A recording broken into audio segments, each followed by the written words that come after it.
Hello everyone, welcome to this LinkedIn Live. My name's Catherine and I'm the Content and Community Manager for the Business of Data team here at Corinium.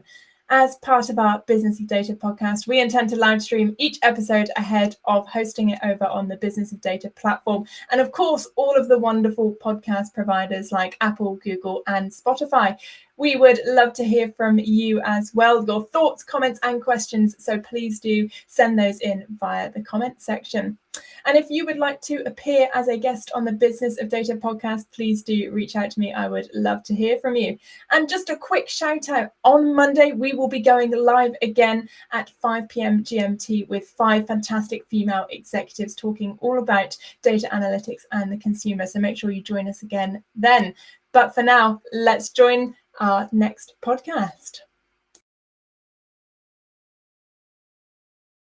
Hello and welcome to the Business of Data podcast. I'm your host, Catherine King, and it's a pleasure to have you join us today. In this series, we'll be speaking to senior data analytics leaders to share their experiences, challenges, and insights. Let's go ahead and dive straight into today's episode. Hello and welcome to this episode of the Business of Data podcast. This week's theme is all about modernising archaic data and governance infrastructure. Specifically, we're going to dive into how the Ordnance survey is working challenges of transforming its 200-year-old data processes and culture.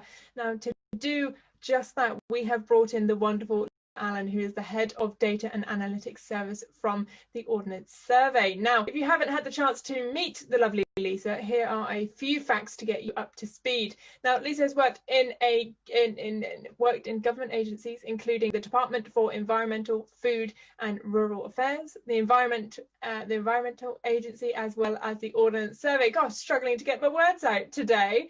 As the Ordnance Survey's head of data analytics service, she is responsible for data management, stakeholder engagement, collaboration, data requirements, data governance, data quality assurance, and so much more. She's a busy lady, but when she isn't working, you'll often find her in the countryside in her camper van with her family, as well as her wonderful dogs as well.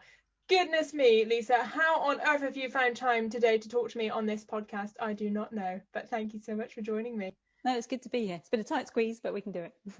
Fantastic. Now, as is a pod tradition, I always like to ask a nosy question, and I know that you are keen on your stations in your caravan with the family. Have you managed to get away at all this year? Obviously, I know we can't travel abroad much in 2020, but have you been able to do any staycations? Yeah, we're really lucky actually. We bought a camper van just before lockdown. So we managed to get away for a couple of trips, one to Dorset and the other to Norfolk. So we've been paddleboarding on the river and the weather was fantastic, wasn't it, this year? So that really helped. Oh, fantastic. It's so great to hear a little bit of normal was able to occur in otherwise a not very normal year. Super duper.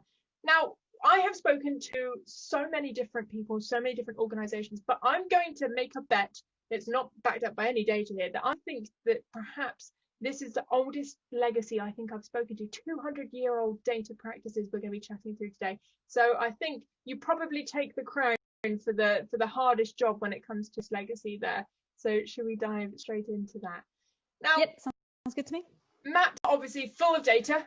But how does the Ordnance survey collect that data? It needs to maintain up-to-date maps because, I mean, the world is constantly changing. I know just local to me, it seems every other week there's a new road and roundabout. So how does it go about collecting that data? Yeah, so we always think about it not just about maps actually, because maps is just the visualization of the data. We always think about it as location data, and for us it's fundamental. It's that fundamental data asset. So we manage one of the key national data assets for Great Britain. So you might know it because actually it might have helped you get an ambulance to your door, it might have helped you your car navigate, or it might have helped you buy a property. So it just shows you actually our data was underpinning so many different things. So yeah, you're right, there's lots of change that go on. So we make 20,000 to a database that contains over 500 million geographical features. And as I say, it's anything from building roads to care homes to buildings. and we cover England, Scotland and Wales. So, and our data is used by about 5,000 government users, as well as in the private sector. Yeah. And so we have about 200 field surveyors that go out on site to collect and record that data. But we also use techniques like machine learning to show change. We have an external supply chain, and we also bring in third-party data to help us with that as well. Wow, goodness me, that's a whole host of data there. Now, as I said, the Ordnance Survey is over 200 years old, and I can imagine with that it brings a whole host of legacy data infrastructures. So how have you been working to transform this? Yeah, that's the case for us. So we're actually doing a replatforming at the moment. We're moving to an Azure data platform, big data platforms like so many others, because we really want our products and data to be more flexible. So I think in the past we would have created a system per product, but now actually with this replatforming, we want to add the intelligence around each of those features that I spoke about. Yeah. So it means we're putting it all in one place and making sure we've got all that attribution. And for us, it's not just about the legacy on technology, the legacy in our data. So if you think that the original purpose for Ordnance Survey was to collect it for cartographic purposes, for that map, but actually now we want it for analytical purposes. So if you think about a map with that has a river, a river on it, with a bridge going over it, for the cartographic purposes, that's fine. But actually, if you want to just pull out the river, then there's gaps in it. So we talk about how we're trying to really make up for that cartographic legacy and make sure each of those features stand on their own. There are also some weird things that, well, weird if you think about it now from data and analytical purposes, but if you think about it from a cartographic viewpoint, the surveyors might have put actually electricity pylons in a certain place because it looks better, but actually they might move it so it look better on the map. But that's no good if there's a drone or it's flying over. You need the accuracy. Yep. You need to be just on there. Absolutely fantastic. So when it comes to that digital transformation, what's been the biggest challenge and problem that you've currently been seeking to solve, if you could pick just one? I think it's about how we solve our customer needs and making sure that's on time and to budget. So we have so many customers. If you think about all those different people that use our data, there's so many people. And how do you make sure that our data suit all those use cases and served in the way that everybody needs it? So yeah, because our data is so ubiquitous, I think that's probably one of our biggest challenges. Yeah, makes total sense. Now, one thing I love to do on these episodes is allow some positionality so our audience can really see where they stack up against you. So I'm keen to know how would you describe Ordnance Survey's general data and analytics maturity, and how does that then compare with the maturity of data usage in, say, other sectors? Yeah, so I think we're really mature when it comes to our geospatial data, because we've been obviously, because that 200 years of experience gives us, some great experience as far as that maturity is concerned.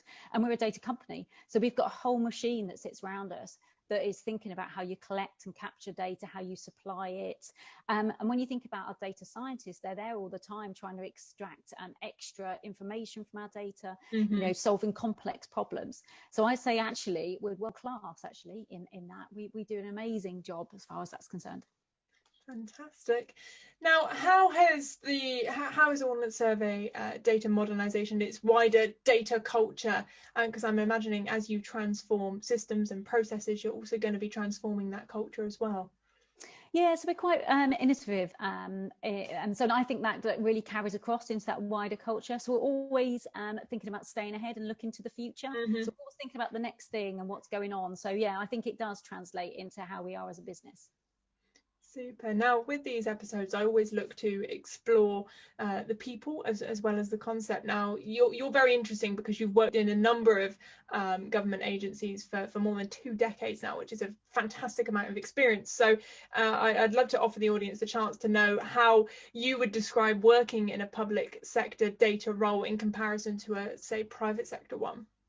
Yes, I've never worked in just a purely commercial company perspective. So I think for me, I'd be coming from a public sector and a commercially or a government-owned company, as which Ordnance Survey is. Yeah. So what I know from my work actually, and working with the Data Management Association UK, so DAMA UK, which I'm a committee member of, is that actually what you'll find is there's very similar problems that go on in a private and a public company. Yeah. I think we're all trying to make better use of data. We're all trying to make sure people care about it. You're giving a voice to it. We're all struggling with really, really similar things, be that private or public. I think the public sector, I think, has got a lot of innovative people in it. I think it's a lot more innovative than people actually give it credit for. I think they automatically presume there's not that innovation in there. And I think, yeah, it's interesting, isn't it? Because there is a lot of innovation that goes in there. And I think for me, the sense of pride of doing something for the public good, now you're going to make a difference to people's lives, has always been the thing that really gives me pride of working for the civil service. Super. I'm going to pick up on that point about perception a little later when we talk about kind of a career within the Ordnance Survey as well as government. So I'm going to park that question for now. Now, you've recently, I know when we caught up before pressing record, that you've begun work on a new government project with geospatial data obviously involved. I wondered if you could tell us a bit more about that. Yeah, so we've been working actually for the work sponsored by the Geospatial Commission. So they sit within Cabinet Office, and we've been working with them on trying to make data easy to find. So we've been working across what we call the Geo6. So that's the likes of a British Geological Survey, Coal Authority, Land Registry, Hydrographic Office. There's 6 of us all working together. And Valuation Office, I knew I'd forget one. And we've been working, because actually, again, about those problems that have been really similar, that once you get together and collaborate, then you can help to solve those problems. So one of the projects we've been working on is making data easy to find, because actually, how do you know if the coastlines from Hydrographic Office are different or the same from the coastlines from Ordnance Survey? So that's one of the projects we've really been collaborating on, working together to see if we can make a difference to for the user, really. So if we can work together and take the pain and hard work out of it, how can that make that data more accessible to other people? So really what I'm hearing there is you're almost having previously worked in almost a silo mentality, you're breaking down those to allow that user the opportunity to see it as a one whole, as opposed to going, like you say, to the Hydrographic Office and then, oh no, that's not quite right, so I now need to go to here. It's actually a unified approach. Now I can imagine that brings with it many challenges. How's been the culture aspect to that? Has it been well received, that project? Is everyone kind of banding together quite well? Yeah, I think it's been an absolutely amazing collaboration, actually. I love working across different departments. The stuff I did in Department for the Environment as well on the Open Data project, that was across 10 organisations again, and that's what makes me think we've all got similar issues and problems and things we're trying to do. I think the biggest things that always trip you up is language, actually. So it's less likely to be culture, it's more to be language. And so, do you mean that? Do you mean that? We've had discussions of, what do you mean by data? What do you mean by publishing? Right. And it's those really small things, actually, that it's just the translation, because I think we all have our own organisational language, and breaking down those barriers and working together. I think it does definitely mean that you can push the agenda forward by just doing that, just taking a bit of time to listen and be curious and then understand each other. Absolutely, it's absolutely nail on the head there what you say about taking time to listen and be curious. I think that is such a great soundbite for the audience listening. And actually, I think 2020, and I'm going to have to ask a question about COVID in a moment, but I think that there is that temptation, because everything is so manic at the moment, and most data teams are so, actually that type of curiosity, listening based work and thinking space has been reduced. But actually that could be fundamental, as you say. It could just be two interpretations of one word completely leads down two paths. And actually, if that strategic thinking time had been allowed and had been kind of safeguarded, that potentially could mean a couple weeks worth of misinterpretation got stopped. So absolutely worth doing. Brilliant. Now I foreshadowed it. I'm gonna have to ask about COVID-19. What's it meant for you? Has it meant any changes to your data strategy? I assume it's impacted home working and teamwork like that. What's life been like for you? Yeah, so we probably had a slightly different angle on it, actually. So COVID for us, we're all working at home. We had our surveyors not being able to go out in the field for a period of time and those sorts of things. But I think we've all adapted really, really well. So there's over 1,000 of us, and it went really smoothly, actually, really smoothly. But the other perspective we've had is actually survey's been supplying data during the outbreak, and we've been in great demand. So what I've really seen during the epidemic is that actually OS come into its own. So I felt like, we've been asked questions about our mapping. So we've been asked, where are the care homes, where are the supermarkets, where are the GP surgeries, all those sorts of things that actually the customers need to know. So we have this thing, we have a contract with government called the Public Sector Geospatial Agreement, and that means we supply geospatial data, so location data to government. We Right. also supply services, and one of those is mapping for emergencies. So that means that we help the category 1 and category 2 responders. So category 1 are the likes of, the emergency services and local authorities, while category 2 are like health and safety executives and others. And that means that during an emergency, we're available 24 hours a day, every day of the year at no cost in that emergency to those Cat 1 to Cat 2. So I'll just give you a bit of a flavour of some of the things we've been doing. So we've responded to about 160 data asks during that time. Right. That's a range of things like, providing basic maps on a PDF, plotting data. It's providing data matching. So this is really especially important for things like addressing. So during the pandemic, making sure the letters went out to the vulnerable, making sure those addresses were right. Supplying data, so points of interest to the customer. So that's the supermarkets and care homes and things. And we've had specific asks for certain data, like where are all the hard standings that meet a certain criteria. Yeah. And then we've also been asked, how many pharmacies are in a certain distance from how many supermarkets, and there's all the sort of things. We've also provided analytical input into that. So data scientists have been working with government on those. So it's been a real collaboration as well across the private and public sector. And I think COVID has really shown the importance of data. And, this epidemic is about where are the outbreaks, that's all the information you need to know. It's based on that location. So yeah, it's been really, really busy during our time, but lucky enough, the home working and things just was really smooth. Absolutely, well, it's fantastic. And I tell you what, I make jest to it because it does tend to come up on most episodes. And what I love is the range of contributions that each of my guests and their organizations and companies have actually made towards that. So whether that's diversifying their factory processes to make ventilators, we had a couple charities speak with us and how actually they've been pooling money together to help and give aid to people, and then like you providing that data that just would mean huge challenges for the emergency departments and others that just wouldn't happen without you. So it's fantastic listening to how everyone has really kind of come together to really combat this rather challenging time. So it's quite nice to, obviously as the host, hear all of these different stories, because it gives me a little bit of light at the end of a rather 2020 tunnel, as it were. But now, ahead of all of these Bod Pod episodes, I always sit with my guests for a little time and do a bit of research. Now, when you and I got together, Lisa, we were chatting over a cup of tea for ages, and it got to the point where we were like, actually, we're out of time, because you and I were chatting quite a lot about diversity. And I wanted to dedicate the last part of this episode to just that, because I think it's an area that you and I are particularly passionate about. And I know you said to me that you really, really believe in building diverse teams into your data processes, and it leads to quality outcomes. And I wondered if you could explain to the audience a little bit about your belief there. Yeah, so I think all the research shows, doesn't it, that diverse teams are more successful.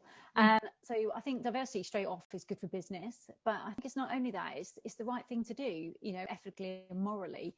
So the evidence does show that it's better for organisations, but actually, strangely, they still keep recruiting in their own image. And I always find that it's really hard to believe, and what's the barriers there. So I'm a firm believer that actually our employees should represent the communities we serve, and obviously the communities we serve are diverse, so should we be. And I think that's all types of diversity, including gender, race, background, and neurodiversity. So some of the things I've seen in neurodiversity in data teams I think is really interesting. So for example, from the data teams I've worked in, it's normally included people with dyslexia and autism, because I think, it leads to better outcomes, because actually I think they have a diversity of thought and ability to see what others can't. And I think it's really amazing.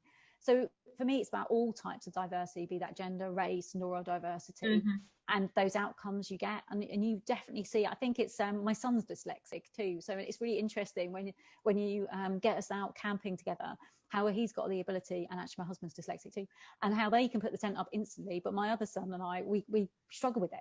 So just that diversity of thought, I think, it just shows you how people can look at things in a different way. And that goes again for all the other aspects of diversity, because people think differently, don't they? And you don't want to be talking to an echo chamber. Absolutely. Now, when I think of different responses that senior teams and executives have, now that will work for half of the team, understanding it that way. But the other half need to know kind of the risks based and kind of the issues behind it. So, what do you think are the potential risks of not having a diverse team, and kind of, providing a bit of a case study towards some of the projects you do at Ordnance Survey? What would be the risk of having a completely non-diverse team, in the sense of they all look, sound and talk the same? Yeah, I think you just then, it's that echo chamber again. I think it's just about constantly thinking to the same and getting the same responses back. So I think for the data science industry, diversity is really key. It's one of the things that actually worries me most. I think if you think about the algorithm scientists are creating, they can amplify bias. So that means then it gets worse. And that means we start to live in an increasingly unfair society, and nobody wants that. So I think for us at the Ordnance Survey, because the work our data scientists do, lucky enough, it doesn't impact on those sorts of things. What we'll find actually is it will be the work we'll prioritise. So it could be actually we'll do more work on roads or rail or a certain type if we are unbalanced in our diversity. Thinking about the schools or education or healthcare. So it's interesting, isn't it? Because it's not all men think the same way, not all women think the same, all those things. There's lots of stereotypes that go in there. So it's just, it can impact then on the work you do. So I know traditionally Ordnance Survey has been a very male dominated industry because of a number of factors. I suppose IT and data dominated, but also it was had military background as well. So we're looking at that over time, and I still see some of the things we probably maybe focus on are more about self-driving cars rather than things like education. So I think it's how we're working really to make sure we're balancing up that agenda and what we're looking at, so we don't talk into that echo chamber.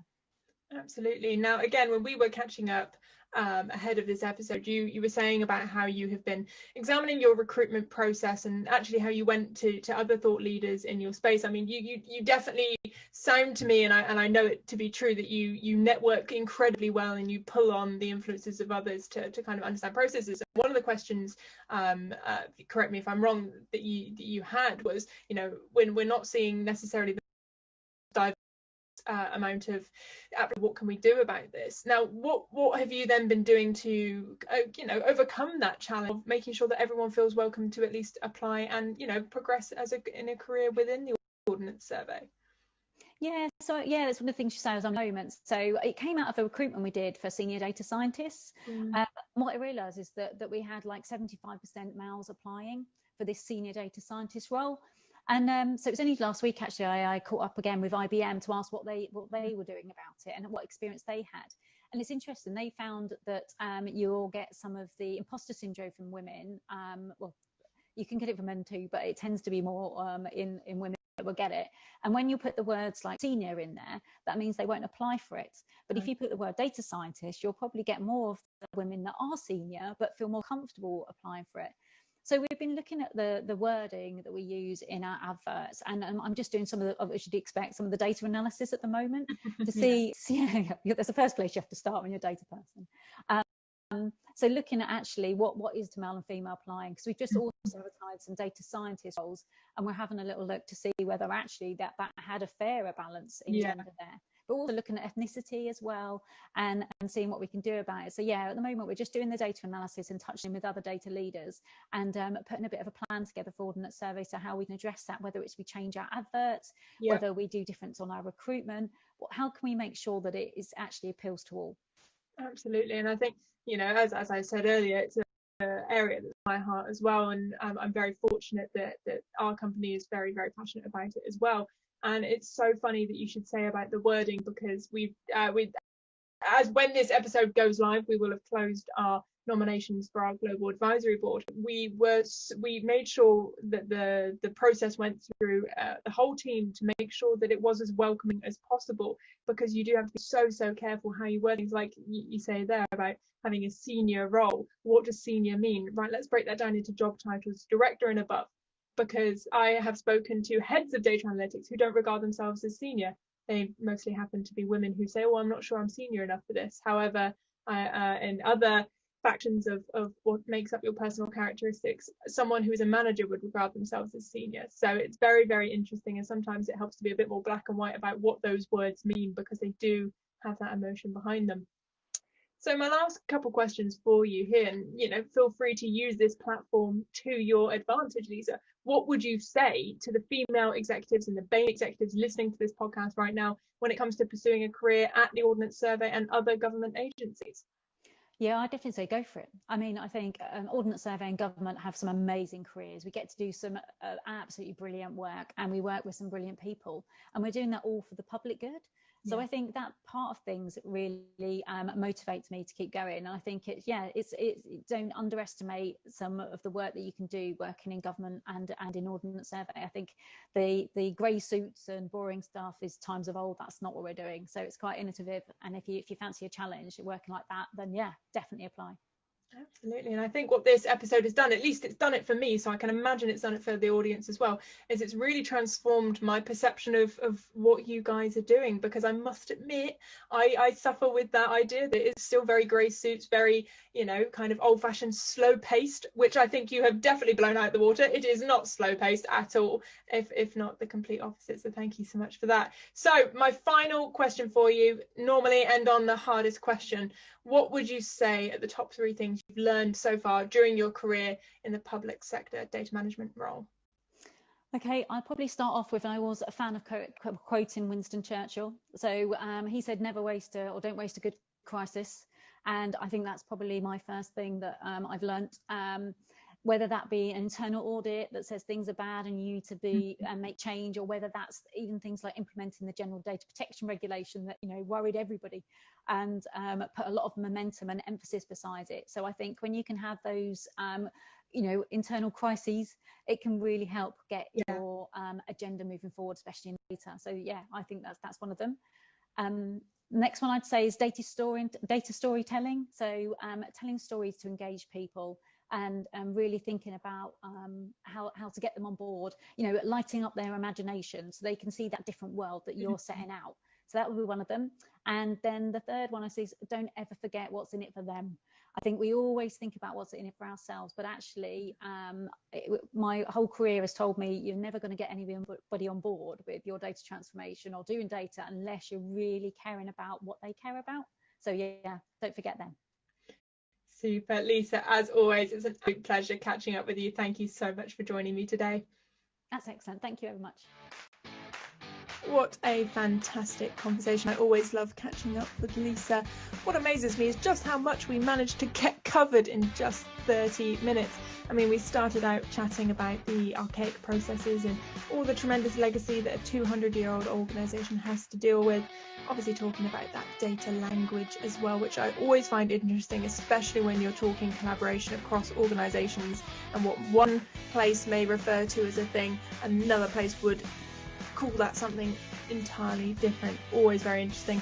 And obviously one of the favourite topics that I cover on the Bod Pod, the diversity challenges that Lisa has been facing and dealing with. And I think it's fantastic to see someone being so honest about those challenges and how we can all improve to be more diverse and inclusive in the data and analytics landscape. As always, make sure you are subscribed to the Business of Data platform to be first in line for all of our content, and do be sure to be following us on socials as well. We live stream our Bod Pods, we put so much out there, and it's a great way for you to engage with thought leaders as well.